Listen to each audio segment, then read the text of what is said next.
Hi, it is noon on Wednesday and Pacific and 3 Eastern, and I'm Janet Fitch, so that means it is Writing Wednesday, where I talk about all things writing and answer your writing questions. So if you have questions for me today, put them in the chat and I will be happy to answer them. And if you have questions for me in between Wednesdays, um, send your questions to me through my website, janetfitchwrites.com, and I can design a Writing Wednesday around your question. Um, and I do have a topic for today's Writing Wednesday, and it's not something that was generated by a reader, by a watcher, writer. It is something that I noticed in a couple of books that I've been reading and really, really want to address them. It's about motion and the tool that is, I don't know where it went, if it fell under the couch or what, but people are having a very hard time these days staying in the bodies of the characters. I can't tell you how many books that I've been seeing lately which do not describe the characters. Mainly, they're sitting somewhere and they're talking, and maybe there's a glimpse at what they're wearing, their age, maybe. Um, but it's like their name is supposed to stand for a physical presence. And I think this is one of the reasons. Hi, Wendy. I think this is one of the reasons that contemporary fiction seems so thin compared to the fiction of earlier eras. Which is not to say that, we shouldn't expose ourselves to new styles of writing, but this seems to be more of a lack of presence that people, I think, maybe, I can't even theorize why this is happening. I have a feeling that, it's the great with many exceptions, there are many exceptional writers. So, this is not to say, don't read anything that was written since 1980.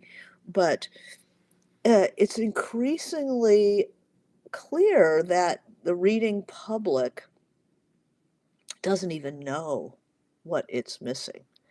And I'm reading these, books that have been highly reviewed and recommended, and it's just like, wow, where are the people? Where is the physical reality? Where is the world?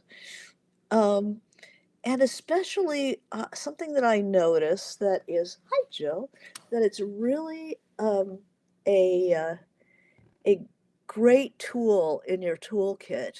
I mean, why would you deny yourselves the great tools that are available to you in fiction writing and just like use it's like taking a palette and everybody's going to use blue, black, and white, and that's it. Um, there's no reason for it, and it is an insubstantial fare. What you end up getting is insubstantial.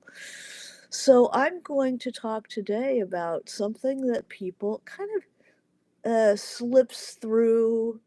Um, it slips under the radar. Um, let's just say popular fiction of the current moment. I don't want to trash anybody because maybe these books are your favorites, but I just want to point something out about them. Um, if want to write a really good scene between two characters, have them doing something. Don't have them just sitting at a table across from each other or next to each other at a bar. Have them doing something. Now, why in the world does that make any difference? Because activity, motion, presents its own rhythms. and the rhythm of a scene in which somebody is doing something, or two people are doing something, allows for interesting pauses, interesting, is it fast? Is it slow? Are they playing basketball? Are they washing dishes? Is it a young person taking an old person for a slow, fragile walk? Um, it gives you a reason to pause, to think. Um, when a character is addressed and stops speaking, you don't have to say, there was a silence, there was a pause, Mom drained the pan and set it on the side on the drain board. Um, there are some wonderful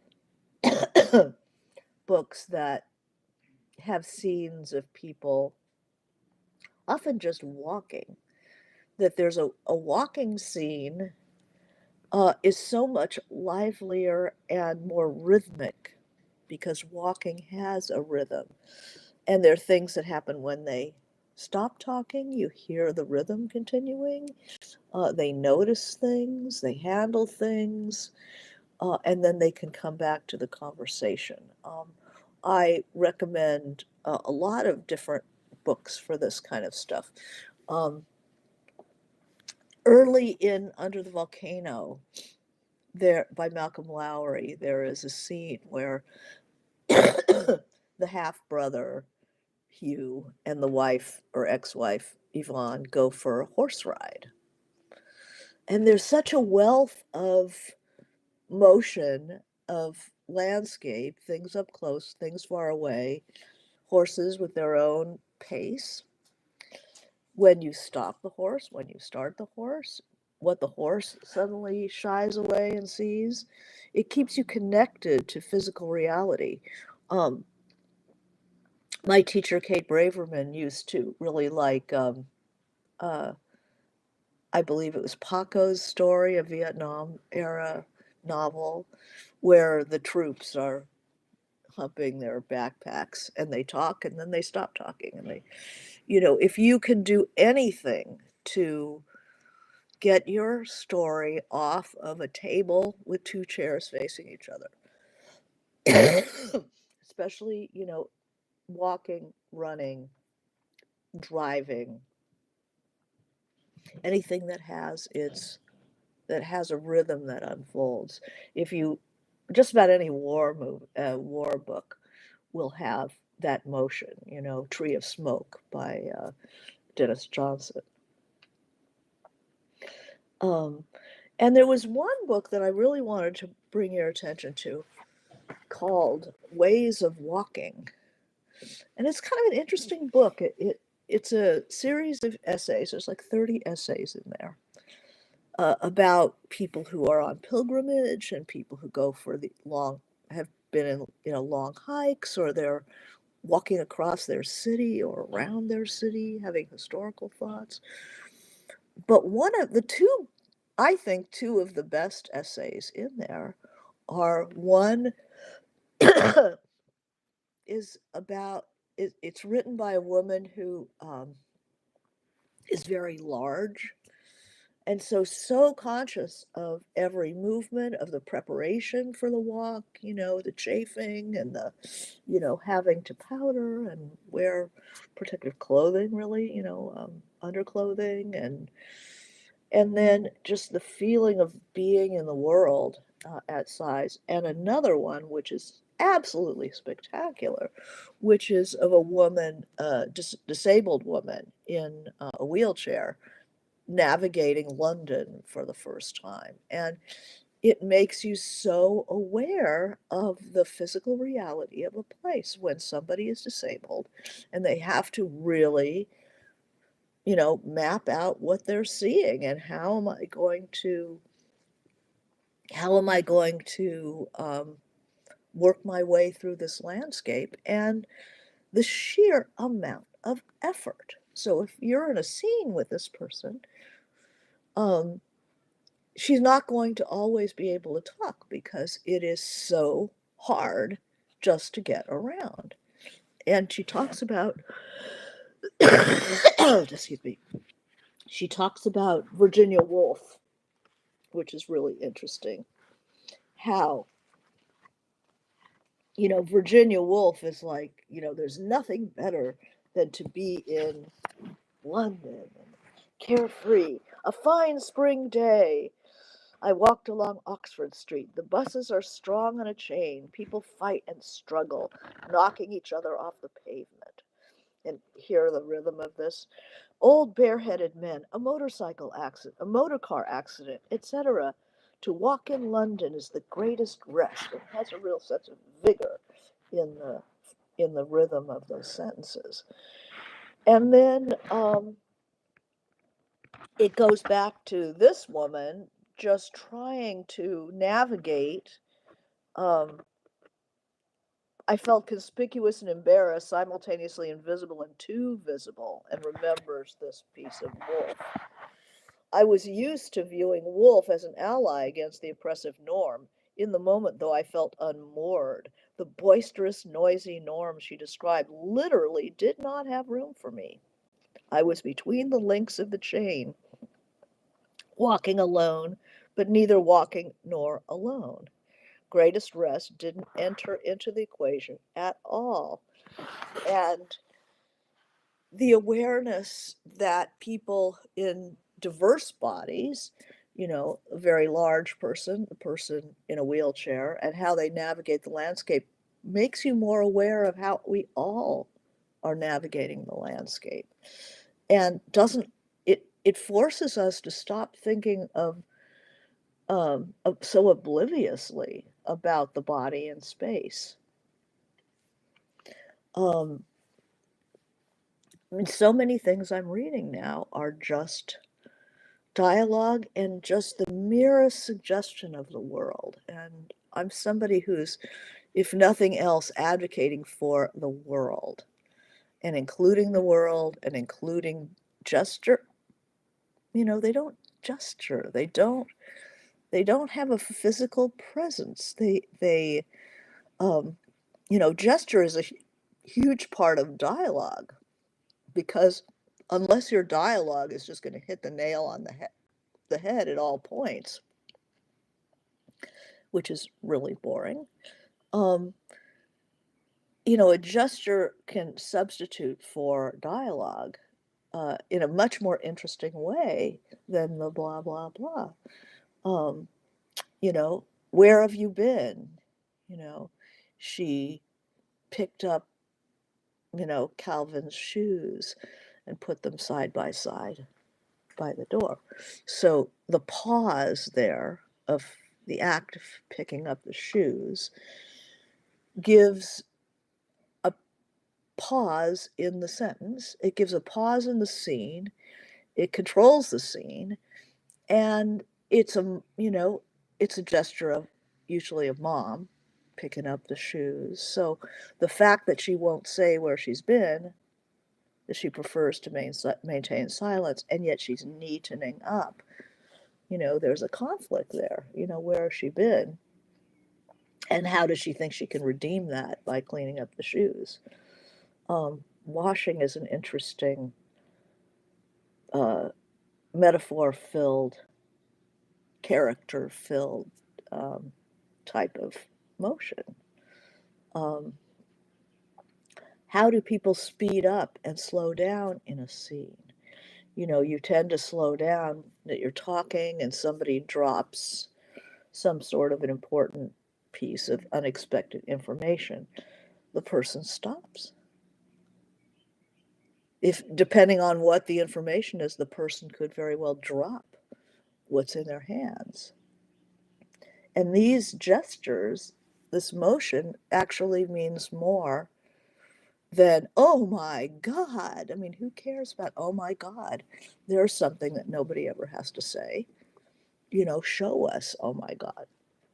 What happens in oh my God? Or do they pretend they don't hear at all? Just turn the page. Uh, G.B. Walter says, I think the greatest problem with writers today has been the lack of having to do with real jobs, physical jobs for most people. Having worked as a commercial fisherman, apprentice pipeline welder, my take is different. But I think as writers, we need to expose ourselves to the world as it is. I mean, even if you have a job that deals with a screen instead of a shovel, um, then make an effort to go out and walk and notice how, when you're walking with somebody, how do you fall in sync with that person? And then there's your rhythm. Or are you always off sync with them? That means so much. It's so revealing, right? Um, I mean, I went out with somebody, went out with them, I was married to him, um, who could never walk with me. You know, that there was, that thing you fall into, just never happen. Whereas sometimes you fall in with an almost total stranger, but you know, you're talking and walking and you naturally fall into step. As an exercise, a good exercise is to write a scene while people are running and have a conversation and notice where the pauses are. Where do they slow down to maybe get into a little more? And to start noticing the rhythms of your sentences. How fast or slow are they? And it's not fixed. It depends on what you're describing. A leisurely sentence, long, leisurely, fragrant sentence versus it moves. And then how does it stop? How do you get to that moment where, you're like, what did you say? Only you don't have to say, what did you say? You just have to have somebody stop, and somebody else might continue walking. And then notice that Johnny isn't with them, isn't with them. And then turning around. Anybody have that happen to them? Notice. And it's a good topic for subject for exercises. Do a walking scene, do a running scene, do a scene where people are washing dishes. Just look at your book and notice, or your story, and notice, are people doing anything? Or are they just sitting there at a table going blah, blah, blah, blah, blah? If you can figure out how not to have that scene, if you can have people doing stuff, um, I strongly recommend that. And I think it is a problem that people don't engage in physical reality. We're really halfway to becoming brains in jars, and I'm on a crusade to get these novels out of the jar and back onto the body and back into the world. I think readers are hungry for it. I think it's making us crazy, the divide between our lives, with where everything is mediated from a screen. And then in reality, you don't notice. That's why I do such a lot of sense work and teach classes in writing from the senses, is to get us back into a body, because the reader is starving for that. And they love, love, love books that put you into the story. When people say, I felt like I was in your story. That's how we got them in the story, is I put them in the body of the character, and they touched things, and they moved, and they had conversations while they were doing something. And that's what makes it real for them. Um, Imagine yourself in a wheelchair navigating what you normally navigate. You know, what are the impediments? What are how difficult it is to get around, if you're disabled. It's like 4 times as much energy just to do anything.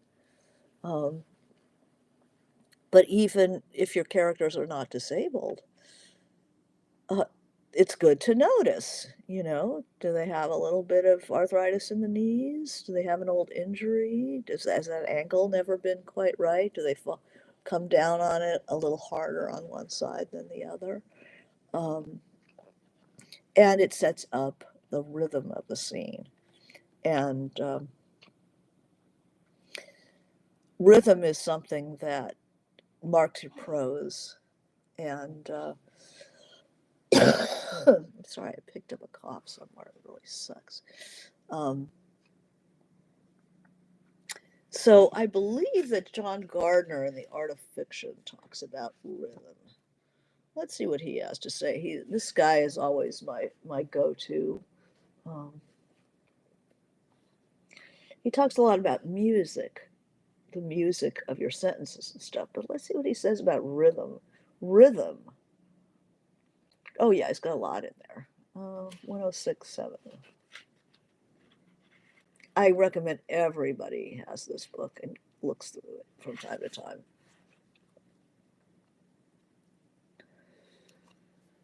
Yeah, it's the poetic quality is these subtle rhythms. And one of the problems he says, of keeping that fictional dream going for your reader is faulty rhythm. Excuse me. Many writers, including some famous ones, write with no consciousness of the poetic effects available through prose rhythm.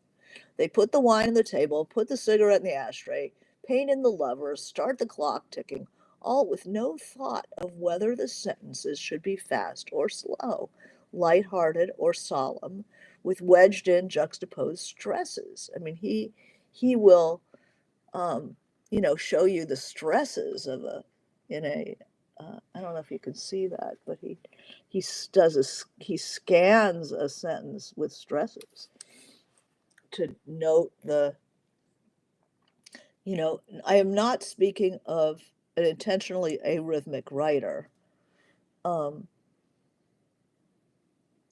who never allows himself a passage that stands out as rhythmically beautiful, but on the other hand, never makes us stumble or dance for our footing like a calf on ice. Um, so he says, people back up on that, you know, um, and what it does to have um, the rhythm of a sentence and how bard-like do you want to be? How poetic, Faulkner versus, well, Hemingway has a certain rhythm too. There's a poetics in there. It's not just a scrub table, you know. Um, so definitely look through and ask yourself about, am I sitting at a table?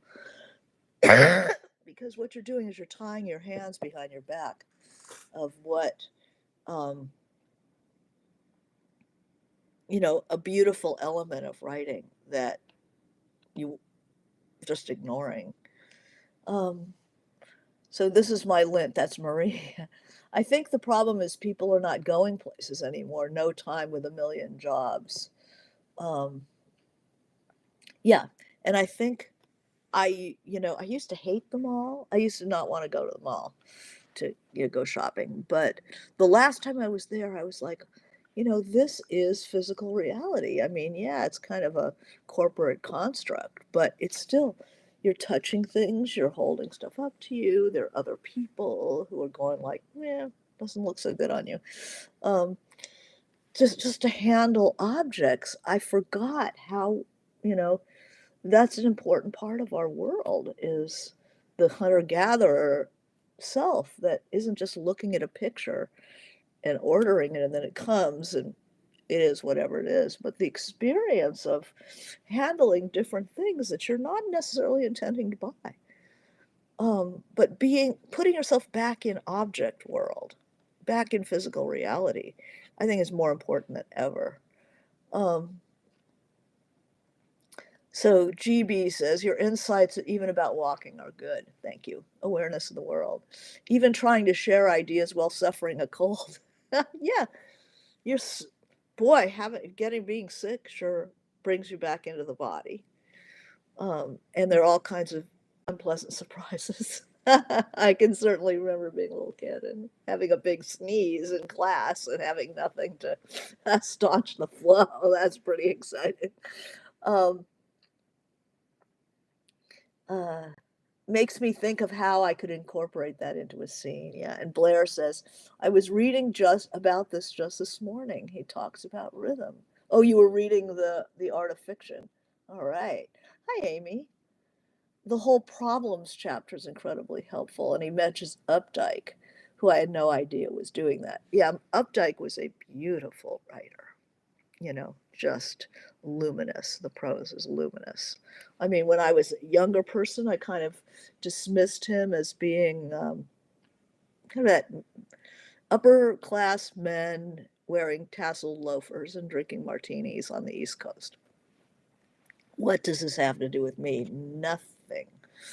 But in later years, I become less opinionated about certain things, and realizing how much a writer like that has to teach us. A lot. Let's see. What else? So there's teaching yourself a walking scene, a running scene, washing dishes with somebody or cooking with somebody, um, so that there's places for conversation, places for silences, and they're worked into the fabric of the activity. So imagine your son, this father and son in your book having a tough conversation. The son really wants to talk to the father, and the father's working on a lawnmower, or he's under a car, and having that conversation with dad while he's under the car. So maybe he gets a little bit out, and then dad says, hand me the wrench, and he's trying to find the wrench, and maybe he gives him the wrong wrench. So there are sub conversations that having characters in motion can give them layers of conversation. Um, yeah, so the static conversation is really dead, and if you can avoid the dinner table conversation, better to have them in the hall, in the kitchen, clearing the table, carving the bird, doing something. Restaurant scenes are really bad, really hard. Um, just to get that motion so that you do have that rhythm. Um, yeah, he's really Updike is really good. Has written a lot, and he's not easily dismissible. He has a lot of poetry. He has a lot of short stories. So if you don't like the long prose, you can always go for the short stories. I'm sorry. I picked this up somewhere. I was fascinated by an local artist who was having a Q&A, and I sat behind somebody who obviously had a terrible cold, and I didn't have my mask with me. So by the time I moved, I think I'd transferred. As a girl who grew up in Westchester, I get you. Yeah, when you're young, you have these uh, blanket impressions of writers that are, you're trying to find a place for yourself and your own opinions about stuff. And a lot of us do it by trashing somebody who was considered held in high esteem in earlier life. And I could think of particular writers that I dismissed because of subject matter, because of what kind of characters they used. And it was only later that I could identify the what they did that was insanely good. I remember hating Madame Bovary, and she really moves. There's a lot of motion in that book. Um, she's always moving. Her characters are always doing something. His characters are always doing something. I didn't like her because she was not a real feminist icon or anything. I just wanted to throttle her. But he's telling a different kind of a story. He's telling a story about somebody who was trapped in that. So there's reasons why they couldn't be what I thought they should have been. But Flaubert, what a beautiful writer, and very rhythmic, beautiful rhythmic prose.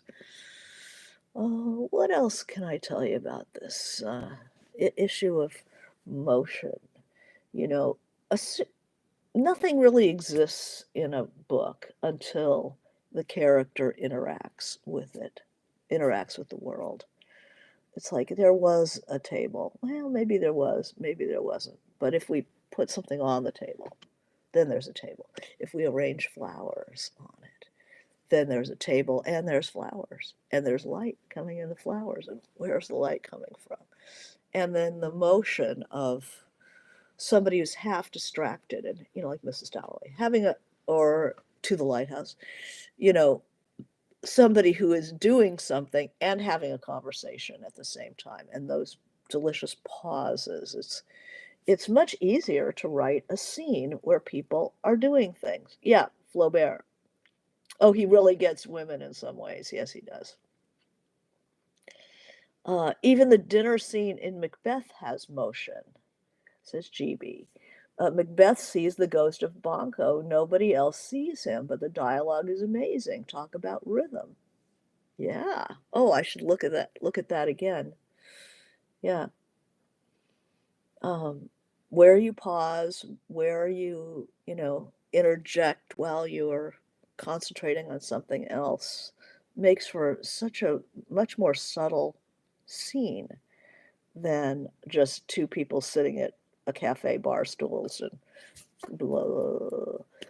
I just hate that. And I'm reading something that everybody liked, and I'm just like, I like it, but it's so lightweight. It just isn't. It's not going to get anywhere. It's not going to get to anything. And I see that there's, 3 sequels to this thing. So obviously people like it. But the problem with work that is not red hot, but is easy to read, is it trains the reader to demand less of their reading. This book that I'm reading is probably 6th grade, 7th grade reading level. And you can't get to a lot of stuff with at the 6th or 7th grade reading level, with vocabulary and stuff. I want to be, when I read something, I really want to be in something exciting and new to me and challenging my worldview, challenging the way I see the world, um, and with a subtlety that I'm not going to get with the 6th grade vocabulary. It reads like a young adult, and I think a lot of people right now are reading adults are reading young adult, um, and it's kind of it's. I know they're saying, I don't have time to read, so I like to read something that's easy and fast and stuff. But really, what they're doing is they're lowering their consciousness to the level of a junior high student. It's like they're abdicating adulthood. So Wendy says, this is helpful. I have a land negotiation scene at a table, and I'm trying to up the tension. Sometimes people get up from the table and they go and talk in the hallway. Lawyers do that, and that's more interesting, having somebody leaning against the wall, having a cigarette, and, trying to negotiate in the hallway as people go by. Um, layers you have brought insights like an onion. You keep peeling them off, yeah, deeper and deeper with the characters. You do, and these are, it's all um, just colors on a palette. They're you don't have to use all of them at once. It kind of, maybe occasionally you will, but it's just how can I enrich this scene? How can I make it more interesting, more beautiful, more writerly? And you know, you take one of those and you go, oh, I've got a boring restaurant scene. Can I do something with this? Is there some reason it has to be a restaurant? Can we pick up a basket at a cafe and take it to the park and walk with that basket? Are we both going to carry it? Am I going to carry it? Are you going to carry it? Do we walk slowly? Am I in heels? So I'm kind of tripping. Do you walk faster than me? There's so much you can do once you get people into motion. Yeah, GB says they simply haven't read them, the classics. Yeah, the classics have vocabulary that the average adult will struggle with a bit. And it's good. It's better to struggle with it.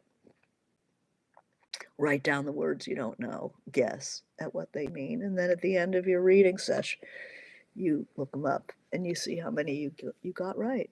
I mean, most people can figure out most of what's being said just by context. But it's a, excuse me, it is a, I think some of what's going on in our world has to do with a kind of abdication of adulthood and people reading stuff that isn't challenging and isn't really doing much more than a bag of Doritos does for you when you want a real meal. And believe me, when you give people a real meal, they know the difference. Um, I'm a great believer in that. But even a rhythm of, I mean, have you ever been in class? If you teach, you have kids who beat on stuff, and you just it's crazy to talk to somebody who's beating on the water glasses and or twirling the pen or but but on the page it's really interesting, so it's noticing. So how can you make a restaurant scene more interesting? At ask yourself, does it have to be a restaurant scene? Can we go for a drive instead? Can we go for a walk instead? Can we take a picnic in the park instead? You know, so that's first. It's tough, you can leave the table and have the other person come follow you into the alley for a cigarette or whatever, leave the people at the table. Um, yeah, I try to avoid it. But if you have one, I mean, you know, that's okay. I mean, any novel can survive a single restaurant scene, but I don't like them. It's all the expected things and there's no rhythm. Uh, I think watching somebody get drunk in a restaurant scene, where you're eating and the characters like keeps drinking and they drink yours and they drink theirs and it's like, wow, didn't realize they were under such pressure. Um, and then of course there's movement in the scene. So, it starts off being a lecture and then there's a turn and, somebody admits something that they didn't intend. And so the the rhythm of the sentences will change at that point.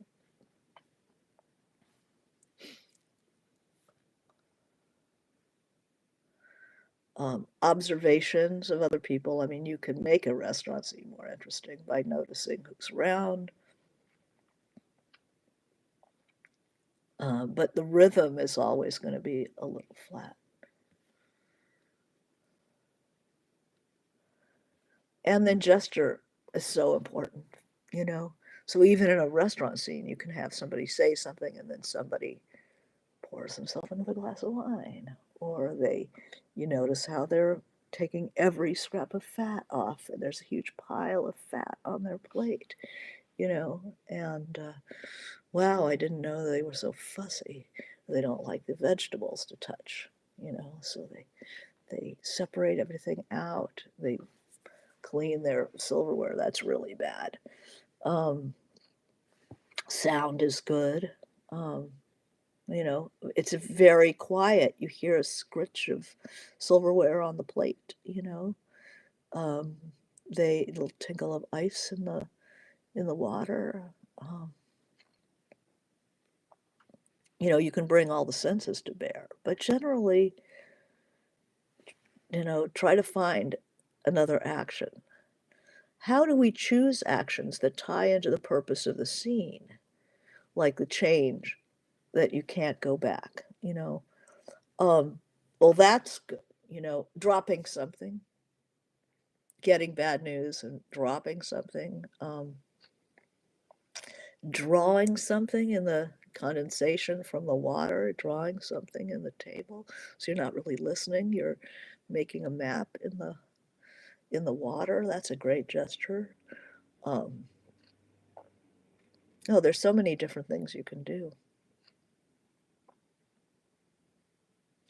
Leaning back on the chair. Your mother always told you not to do that. You're going to break the chair. Leaning back on the chair. And then when the point of whatever the conversation happens, then the chair comes forward. Notice where people are kicking back, where they're moving forward, where their weight is. Are they even looking at you? Or are they looking at the people at the next table? Yeah. So you have to go with what's the purpose of the scene. You'll know it. You'll feel it as the tenor of the conversation changes. Then the character will, if you're tuned into them physically, will show us something has changed. GB says, years ago when I was in film school in New York, a script which I wrote about welding the Alaska pipeline got a lot of kudos. Rhythm of my writing was a big deal to them. I thought it was hilarious. But now you know why. Hammering something, especially if they're angry, you talk about how do I gauge the activity to the emotion. The housewife who just would like to put that hammer through her kid's head, but and then she hits her hand. There's all kinds of stuff you can do. So I think that unless there's more questions about this issue of motion, I'll draw this to a close. But notice things people are doing with their hands. You don't have to just have a face-to-face conversation with a kid. You can have side by side doing something, often better for conversation. Anybody who's been a parent knows that.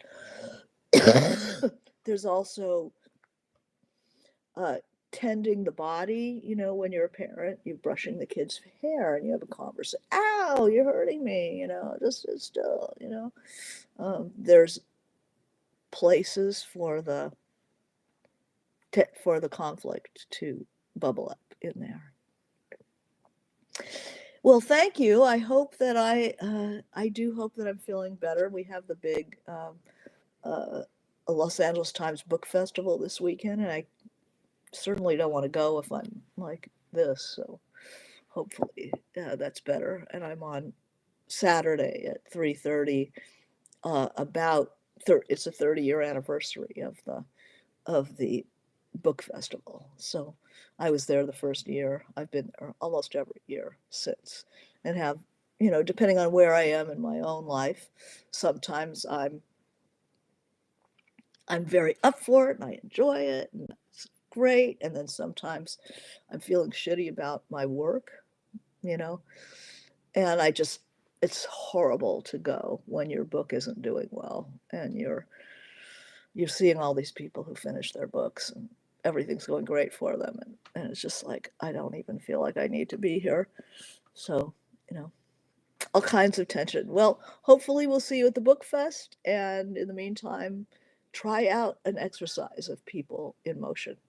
All right. Thank you. Bye bye.